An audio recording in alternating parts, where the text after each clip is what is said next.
Hi, everyone. I'm Aaron Larson, executive editor of Power Magazine, and today I'm joined by senior editors Sonal Patel and Daryl Proctor. And we're going to be previewing the February special report that Power released this month. And it's focused on operations and maintenance. So we've got several articles that each of us wrote that are included in the special report. And we're going to touch on some of the takeaways from each of those articles. So to start, Sonal, you wrote the lead article that kind of focuses on O&M and gives an overview. Can you talk a little bit about what you included in that? Sure. So the reason we wrote this article is because of some dramatic shifts in the market and the power industry generally. Operations and maintenance isn't about keeping power plants operational anymore. It's about securing grid reliability, cost control, long-term viability in the industry. So a lot of the article was to explore what's causing this shift, and the key takeaways are that infrastructure is aging. We're facing extreme weather risks. The regulations have been shifting, and we're putting new pressures on plant operators. And at the same time, we're seeing changes in the workforce shortages, and all of this is coming while demand is on the rise. So the feature was to unpack how O&M is evolving. And I think a key takeaway was that it's not so much about maintenance anymore. It's about being proactive, and using smart strategies and workforce development and operational end to cultivate operational flexibility. So another article that is second in our lineup is about grid reliability, and that was one that you worked on, Daryl. Can you talk a little bit about that? Yeah, so enhancing transmission and distribution of electricity is a real priority now to ensure a reliable and resilient power supply. Sanal mentioned about demand for power increasing. We're seeing a lot of challenges along the grid with aging infrastructure. So this article will talk about the enhancements to support grid reliability, which include investments for several technologies such as battery energy storage systems, advanced transmission lines, smart grid infrastructure, also distributed generation. A lot of the upgrades focusing on improved monitoring of the power grid, control systems that allow for better and faster response to fluctuations in demand, and ways to mitigate disruptions that can be caused by weather, equipment, or other issues. Some great information in there. That was a lengthy article that you had a lot of great interviews with experts and really touched on a lot of important information. So an article that I worked on was about turbine MRO, or maintenance, repair, and overhaul.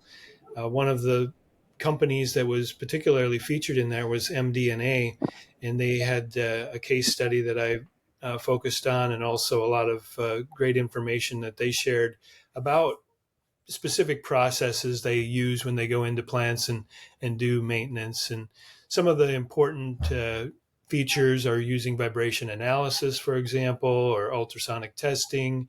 There's also a robot inspector can go into generators and other equipment to get good visuals on different things and do inspections such as with a boroscope type of a setup, but this is even more elaborate with a robot that can crawl and be driven through and really be beneficial in helping identify problems within the generators and other equipment. So that was something that I enjoyed working on and learned a lot and really think could be useful to readers. And in the end, there were some final tips on how to complete a successful outage and utilize experts where needed to get a final product that's going to last for a good long time. So after that, there was an article about specific O&M tools that are innovative in using technology. Can you talk a little bit about that, Sonal? Yes.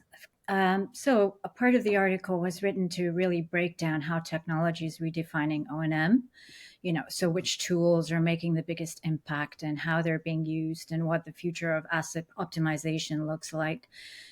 So part of it was to deeply research, the latest O&M technologies, and a lot of them turn out to be digital technologies, AI-driven, AI-powered predictive maintenance and digital twins, drones and robotics for inspections, reducing labor costs, IoT and sensor networks, and augmented and virtual reality, and even language models, which are making making the documentation a little easier to digest.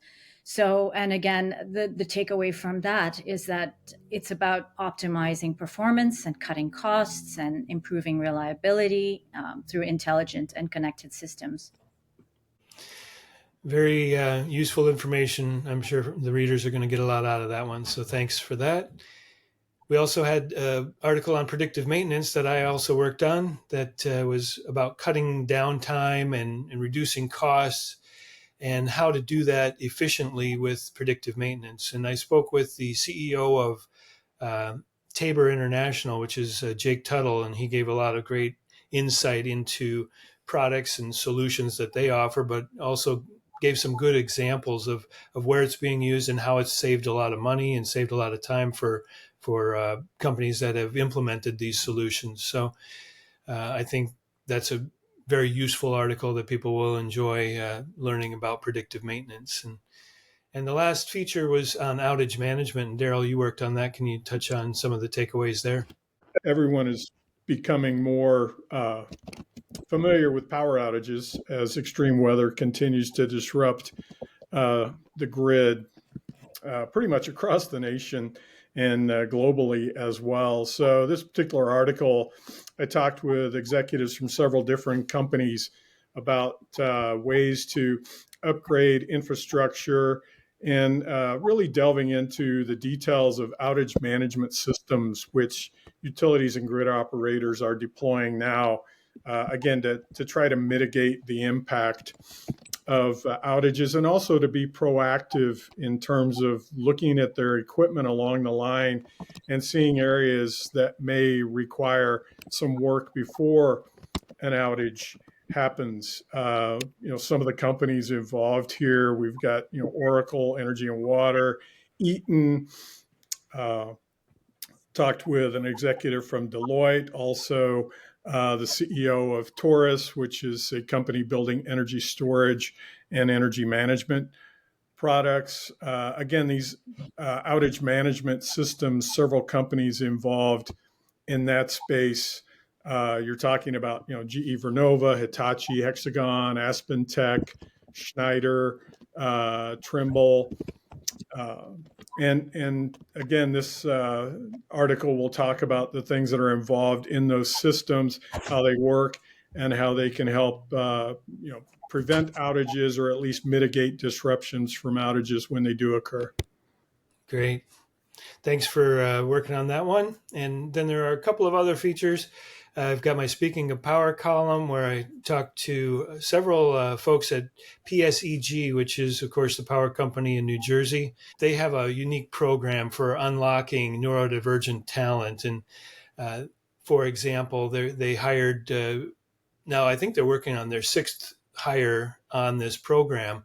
And one of the individuals that I spoke to has ADHD and had a hard time finding a job, but through the PSEG program, he was able to get into the company and found a real good niche where he's working with spreadsheets and things that he can really focus on. And he's doing a great job and has even advanced in the company in the short period of time that he's been there. So it's a really unique program that I think others could emulate in the power industry. And hopefully they'll get something out of this article that they can use. And lastly, we had a commentary piece that was submitted by Caitlin Humrickhouse from Baker Tilly. She wrote about a workforce succession plan and how to carry that out, which I think is important these days because there are with the aging workforce, there's a lot of retirement going on. And how do you set up to have success after these people leave, and capture some of that knowledge before it walks out the door. So again, all of these articles are in the February special report that we're releasing, and I hope you all check it out.